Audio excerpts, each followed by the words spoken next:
Welcome, ladies and gentlemen, to another episode of The Crypto Show. Yes. Yes, indeed. We are here.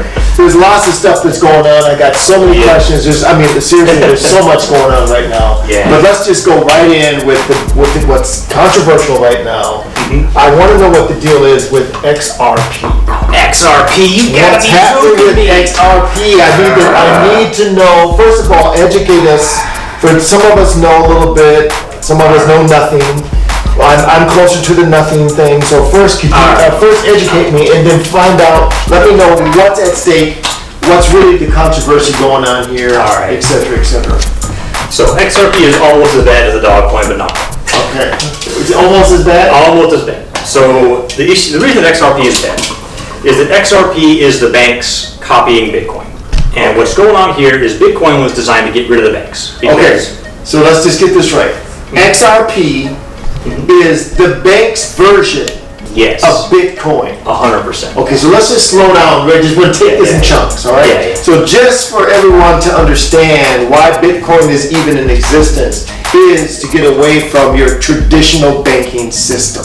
Yes. Okay, so now the banks are like, yo, I see what they're doing. Let's replicate what they're doing to try to save our assets. Exactly. Right? Although that they're full of liabilities. You understand what I'm saying? So that's what the whole setup is, right? 100%. Okay, good. That's All right. it. All right. So there's that first part. Now what? So the banks. So it wasn't the banks themselves. There was a company that wanted to knock off Bitcoin and sell it to the banks. And the reason the banks want to copy Bitcoin is there's something called SWIFT. And you may not have heard about SWIFT. No, I've never heard of SWIFT. So SWIFT is how the banks send money to each other over national borders. Because there's all this complicated legal stuff. If you want to send money to China, or you want to send money to Europe, or South America, or whatever, there's all of this kind of stuff. Okay, so is that like a wire transfer? Yes, exactly. Okay, so SWIFT is just like a wire transfer. Exactly. So now, a little pause there, because we're going to take these in chunks. We're going to go chunk by chunk, okay? Gotcha. All right, so the wire transfer, I'm sure all of us have been in a situation where we had to get money over to somebody else, and we had to transfer that money. This is outside of like a Venmo type of thing. Yes, this is not Venmo, this is not Western Union. It is not Western Union, none of that. This is a straight up old fashioned wire transfer. You have money in your bank account, there's somebody in Romania, and you got to send money to them for whatever reason. Right. You got to go through this whole deal, and the banks are part of this SWIFT network. Yes. And SWIFT is how you send money from your bank, because if it's US to US, that's also SWIFT, but that's within the bank network. Right. It's really about international settlement. Okay. And sending money from one border to another. Okay. And that's expensive. They got to have all these branch offices. They got to pay all these people. They got to have all these staff. They got to have all these dogs. They got to have all these everything. And, they have to pay all this money. I mean, look. How many people does each branch office have to have? Let's say 10 people in each country, and rent, and everything like that. Facilities in the building, and they're going to bring their dog in. They got to get dog balls for them. Dog balls. Everything. And while they're dealing with that, I just want to, like, some of you guys, okay, because I'm going to be with the commoners, okay? For those of you that are elevated financially, congratulations. But for me, I'm thinking to myself, why does it take such effort to be able to electronically take money from one place and put it to another? For me, it's like email. And it's like, imagine someone trying to charge you to transfer money when it seems to me as easy as something as hitting the enter button on the email, and all of a sudden, there it goes. Exactly. How come it can't be that easy? Why is it the SWIFT thing so complicated and expensive? So the reason is there's all these different banking laws in all these different countries. Okay. And so the banks have to run all this complicated financial machinery behind the scenes. Yes. And Bitcoin gets rid of that. And that is why the banks want to have Ripple. Because Ripple uses Bitcoin to get rid of all this. And they can fire all those employees and stop paying all that rent and stop doing all this financial machinery in the background that costs them a lot of money. And instead, they can just use Bitcoin and just like you said, make it like an email. Okay. There's press one button and it all just goes in. It's all. That's what I'm talking about. I'm all about simplicity, you guys. I'm all Exactly. about simplicity. All this other stuff I don't understand. Why things have to be so complicated? Exactly, because with Ripple it's not complicated. The banks just say, hey, you have, Bank of Romania has a Ripple account, Bank of America has a Ripple account, they're going to send Ripple from one to the other, and that's it. It skips all of this legacy, all these branch offices and all this old traditional archaic mind thought. It's almost like trying to run DOS. Exactly, 100%. In today's world. It's like it's just so old and antiquated and weighted. Exactly. When we need something, Ripple is the new version. Ripple is the new version. Nice and fast. Okay. Ripple is nice and fast, so instead of a SWIFT transfer taking weeks or days, all this stuff, it just goes. Right. You just click it once and boom. Love it. Now, who owns Ripple? So there's a company called Ripple Labs that makes Ripple. And they also make Stellar, which is the exact same thing. It's just kind of marketed to ordinary people rather than banks. Okay, good. All right, so I'm going to put a pause on that because it seems like we could go into that whole thing about the creation of Ripple and how it is installed into the situation and whatnot. But we're going to go back. We're going to swing it back around and we're going to take a look at, okay, so now the banks are in the situation. They're trying to replicate the purpose of Bitcoin, and they came up with this thing called XRP. Yes, XRP is just what each Ripple token is called. So XRP is like it's like saying $1 of Ripple essentially. So XRP and Ripple are the same thing. Lumens are the same for Stellar. It's just the name of each individual unit. Right. And this is how they're moving all this money up. Okay, good. The reason this is bad, not necessarily a bad thing, but Bitcoin is supposed to get rid of all this legacy financial stuff. Right. And the banks are, just like you said, are saying, uh-oh, there's this Bitcoin thing. How are we going to use this for our ends and not have it push us out of the picture? Right, exactly. So the banks have started to look into this Ripple thing because it can save them a lot of money. You know how much those branch offices, all that stuff is millions, if not billions of dollars. And they can cancel it all and replace it with one Ripple computer that costs them $1,000. Right. They're going to do it. They're going to do that in 2 seconds. Exactly. There's no contest. Worldwide. Every bank just has one Ripple computer. If ping pongs around, they don't have to worry about it. Side note, not to get distracted, guys. I know my job is to keep us on track, but I have a question that maybe some of you guys have the same question, so I'm going to ask it. The Ripple is the same thing as the XRP. Yes.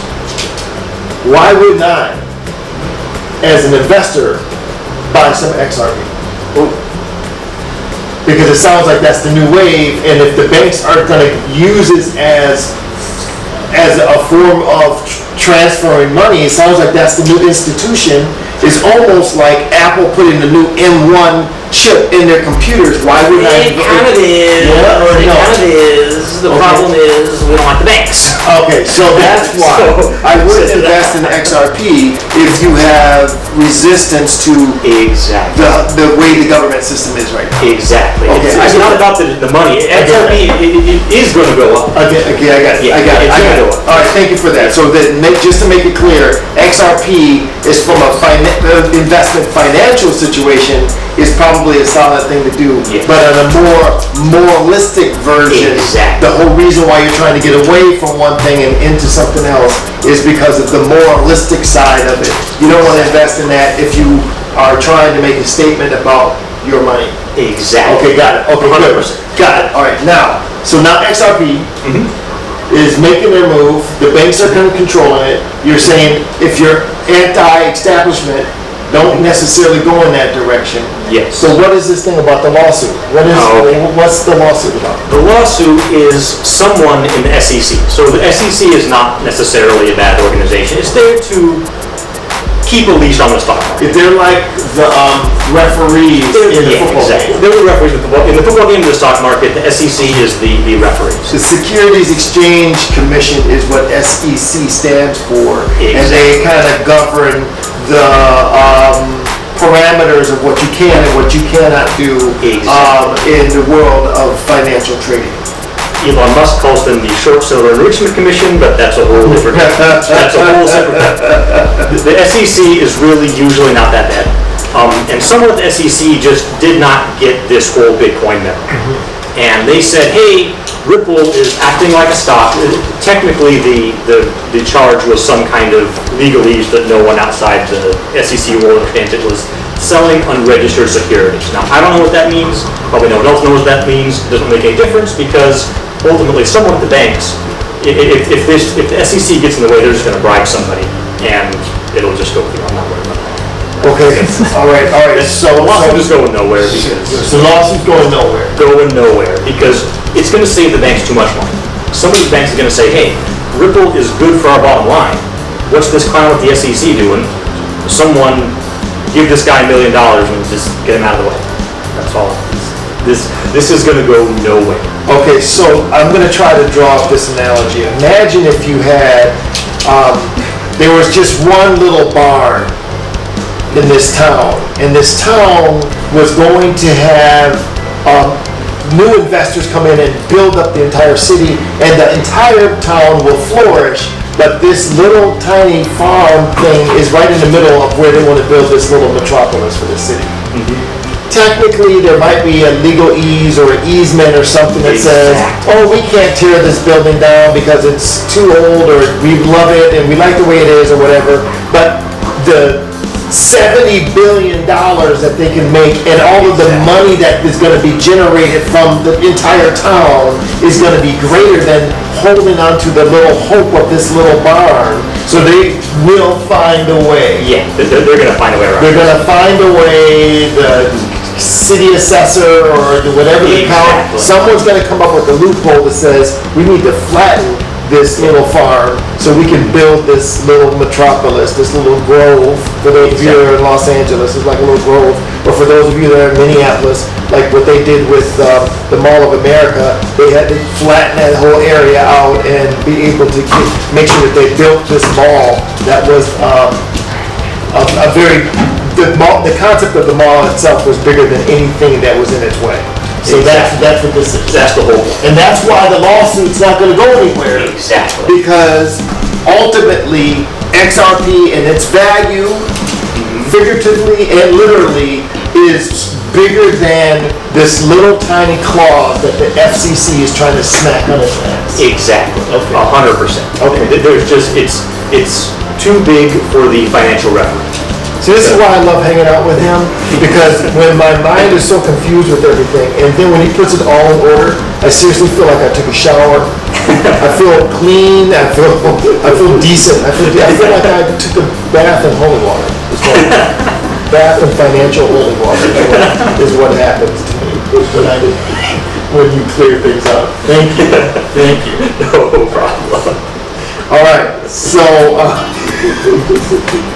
Is that it? Do we have any other questions about FTP? All right, so there it is. That's a wrap on this. That's really good. Thank you very much for that. No problem. All right, good. You want to give a closing and say goodbye? Okay, so basically, if you are a fan of the banks, if you like your mortgage, if you like your debt, if you like waiting an hour in line at the bank, long hours, if you like a culture of planned obsolescence that makes you consume over and over and over again, if you think that's good for the planet, if you think that's good for you personally on a good level, then yeah, invest in Stellar, invest in Ripple. You go do that, and you go make a lot of money. It's fantastic. The rest of us are going to go into Bitcoin and get rid of these banks or clowns. There it is. And if you have comments, please write them below. If you have statements, if you have an opinion, please voice it very much, or even new information that would help bring in and we can talk about it in another episode. Yes. We are here with open arms. This is our community. We are here to build and learn from each other. That's exactly. it. Goodbye.